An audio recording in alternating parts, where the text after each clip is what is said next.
Hello everyone, in this video I'll be sharing my thoughts on the latest episode of The Walking Dead, Time for After. As always with these videos there will be spoilers for the entire installment, so I suggest you watch it first before watching this review. Anyway, without further ado, let's begin.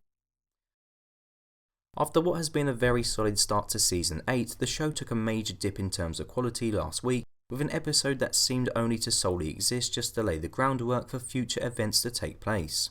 To some extent I do feel like this latest entry of The Walking Dead suffers from similar kinds of problems. By now everyone knows that big events occur during the mid-season finale and season finale of the show.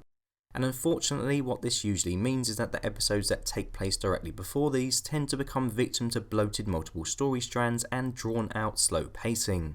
Time for After does have some of these issues, but on the whole I did find it to be a decent watch. Granted, it wasn't amazing by any stretch of the imagination, but it wasn't overly awful either.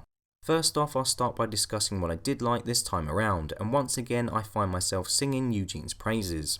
In my opinion, his performance was the highlight of the episode, and I feel that the writers did a fantastic job of making me flip between loathing him one minute and loving him the next. I mean, I went from hating Eugene at the start of the episode after witnessing his seemingly non-caring attitude towards Father Gabriel.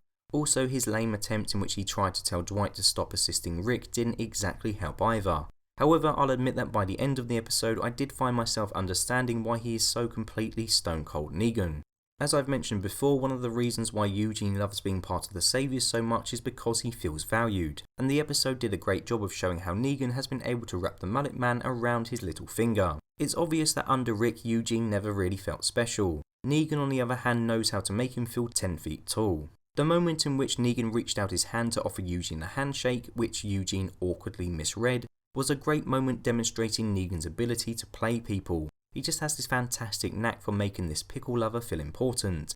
In fact, he even asked him how it felt to be the second most important man in the sanctuary.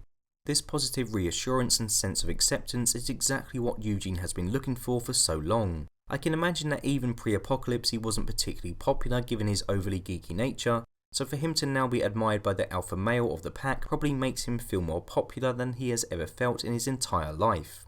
In addition, the actions of Daryl, which I'll get onto later, only served to further convince Eugene that he had chosen the right side to be on during the war. Eugene lives with the people of the sanctuary day in and out. They are not all soldiers, some are workers, and there are also women and children who live in the building. Seeing the truck smash through the walls resulting in walkers overrunning the place caused Eugene to realise that Rick's people in fact could be just as bad, if not worse, than the saviours he is shacked up with. Despite all Father Gabriel's rhetoric about doing the right thing, Eugene had just witnessed innocent people being devoured. How can one argue about doing the right thing when it seems like neither side is actually doing the right thing? You can argue all you like about Eugene being a traitor, but I fully get why he is doing what he is doing, and I respect him for it. In addition, Eugene also had some brilliant moments this week with Dwight, and old Two-Face was also great throughout this episode. It's kind of strange to see how much Eugene and Dwight have basically swapped places with one another. Dwight used to obey Negan's orders without question, however now he follows a different path, and this was made patently clear when he told Eugene that the Saviours were doomed and condemned their practices. I also felt like the scene in which Eugene was about to break the news concerning Dwight's betrayal to Negan, but ultimately decided not to, was incredibly tense. I genuinely thought he was going to rat on him. However, it seems that Eugene can't bring himself to kill Dwight the same way Dwight couldn't bring himself to kill Eugene. I actually found myself feeling quite sorry for Dwight come the end of this installment. I mean, here we have a guy who's been helping Rick's and Alexandria's war efforts as best he can, yet he now finds himself surrounded by the dead in a situation caused by the people he's been trying to help. It really feels like he's been screwed over by Daryl, and it's kind of sad that the people he's assisting are for some reason trying to kill him. I think over the course of the episode, the writers make it clear that Daryl and Tara would actually gain more from killing Eugene than they would from killing Dwight. Eugene is committed to the Saviour's cause and is doing all he can to protect the people of the sanctuary. Dwight on the other hand has been passing over vital information to Rick and Co and is a valuable asset. In my opinion, Daryl and Tara are gunning for the wrong guy. Speaking of Daryl and Tara, I said during my last review that their decision to attack the sanctuary was idiotic, and this entry did nothing to change my mind. I'm so glad that Rosita decided to speak up when she mentioned how she believed in Rick Grimes and argued that they should follow his plan. I especially liked how she referred to how Sasha's recklessness in storming the sanctuary ultimately resulted in her death. Rosita seems to have learnt from this, I just wish Daryl and Tara had as well. Yes, I am aware that Rick's war plan hasn't been foolproof, there have been major losses on his side, but in a war I feel that that's inevitable. I believe that Rick had the Saviours exactly where he wanted them, and now thanks to Daryl and Tara, and also to some extent Morgan, his hard work is all ruined. I can see why in the short term having the Saviours HQ overrun may seem like a good idea, but unlike Rick I don't think they are all seeing the bigger picture.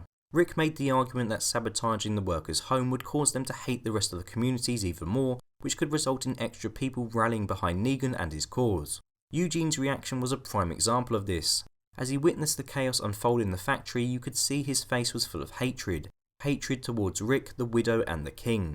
And I'm sure that the majority of the workers in Sanctuary will be thinking exactly the same. Daryl and Tara thought that attacking the Sanctuary would make the Saviours weaker, but in fact I'd argue it will actually make them stronger. Furthermore, whereas previously all the inhabitants of the Sanctuary were accounted for as they were all trapped inside, as illustrated by Rick during the ending shot of the episode, they could now be anywhere. Now that is a potentially scary thought. I mean, before the truck crashed into Sanctuary, Rick knew for sure where many of the Saviours were. Now that they've been forced outside due to the walkers coming inside, they could be anywhere, and that's a very dangerous situation to have. A situation that could have been avoided if Daryl and Tara simply used their brains. Finally, I believe that at one point in the episode, Negan makes a reference to what is going to come next to his opponents as a result of this attack. For all Negan's flaws, he doesn't like killing a mass amount of people. People are a valuable resource to him, and I don't think he would have dared to enter into Alexandria and kill everyone who was residing in peace inside the walls. However, now the situation has changed. The innocent people of Sanctuary have been attacked, and I wouldn't be surprised if Negan would now retaliate in kind. If Rick's people aren't going to play by the rules and leave the fighting away from the civilians, then why should Negan? Again, this could have huge repercussions on the people of Alexandria and the other allied communities, and once again it could have been so easily avoided. Due to this, I'm finding it really hard to like Daryl and Tara at the moment. I'm actually in the process of doing another video looking at why I feel Daryl's character has gone downhill of late, so I won't go into too much detail regarding him for now. And the reason I'm not mentioning Morgan as much is because he only really showed up last minute and it wasn't his idea. However, I feel that these two in particular should know better. I know that Dwight killed Tara's girlfriend, but I find it strange that she is so willing to attack innocent people in order to get revenge, when she herself saw the horrors of attacking innocents when she was recruited by the governor to attack the prison. It just doesn't make a whole lot of sense, and if she does die next week as a result of her actions, she won't be getting any sympathy from me. The last thing I want to talk about this week is Rick and the Scavengers. Why oh why did they have to come back this season? If you thought that the interactions between Rick and the garbage crew couldn't get any worse after last week, you'd be very mistaken. The weird opening scene in which Jadis is taking pictures of Rick whilst he's stripped down to his underwear really set the tone for more awful footage of this group. I don't know what their deal is with wanting to sculpt people, and honestly I don't care for an explanation because it's just so incredibly dumb. Even dumber was the entire sequence in which Rick had to fight Winston 2.0. The fight felt like it was only included in the episode to give it some more action scenes. I mean, I'll admit Rick did take down the walker like a badass, but none of it made any sense. I mean, really, what was the point of it all? I also found myself shaking my head after seeing Jadis have a complete change of heart after Rick pulled her up from the floor after putting down the walker. Again, this made absolutely no sense. Jadis has already screwed Rick over once when she betrayed him, whilst last week she made it patently clear that she didn't want to help him, but now just because he beat a walker whilst shirtless, she decides that act alone is enough to make her change her mind and join him. I just really don't get it at all, and the sooner the show drops this group the better.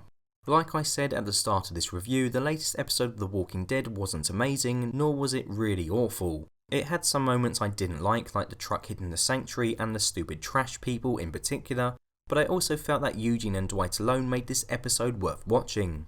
It's a definite improvement after last week's blip, and I hope that the mid-season finale can restore some of the show's lost momentum.